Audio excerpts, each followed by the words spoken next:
Hi guys, ഇതെന്താണെന്ന് മനസ്സിലായോ? ശരിക്കും പറഞ്ഞാൽ ഞാനിത് ഫ്ലിപ്കാർട്ടിൽ നിന്നാണ് ഓർഡർ ചെയ്തത് കേട്ടോ. ഇത് ശരിക്കും ഒരു പ്ലെയിൻ പോലെയാണ്, കാറിൽ വെക്കുന്നതാണ്. എന്നാൽ പിന്നെ ഇത് പെർഫ്യൂമായിട്ട് യൂസ് ചെയ്യാൻ പറ്റും. സംഭവം അടിപൊളിയാണ് കേട്ടോ. ഇതിൻ്റെ റേറ്റ് വരുന്നത് 250 രൂപയാണ്. അപ്പോൾ നമ്മുടെ കാറിൽ വെക്കാൻ വേണ്ടി മേടിച്ചതാണ്. വണ്ടി ഓടിക്കൊണ്ടേ ഇരിക്കുമ്പോൾ തന്നെ നമ്മുടെ സൂര്യൻ്റെ പ്രകാശം വരാൻ നേരത്ത് അതുവഴി ഈ പെർഫ്യൂം ഇപ്പോൾ ഇട്ട് കഴിഞ്ഞ് അതുകൊണ്ടാണ് ഇങ്ങനെ കറങ്ങണ്ട. അതുവഴി നമുക്ക് നല്ല സ്മെല്ലകത്തേക്ക് വരും. ചില്ല് പൊക്കിയിട്ടാലാണ് കൂടുതൽ വരുന്നത്. നമ്മൾ AC ഇട്ട് വണ്ടി ഓടിക്കാൻ നേരത്ത് നന്നായിട്ട് സ്മെല്ല് വരും.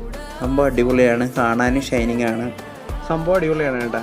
നമുക്ക് അത്യാവശ്യം നല്ല സ്മെല്ല് തന്നെ കിട്ടുന്നുണ്ട്. അതിൻ്റെ കൂടെ കിട്ടുന്ന ബോട്ടിലിൽ ഇതാണ് പെർഫ്യൂമാണ്, അടിപൊളിയാണ്. കുറച്ച് ലിക്വിഡ് ഇട്ടാൽ മതി. എന്തോ ആണ് 10 ml എന്തോ ആണ് കിട്ടുന്നത്. നല്ല സ്മെല്ലുണ്ട്, കൊള്ളാം. 250 രൂപ റേറ്റ് വരുന്നത് കേട്ടോ.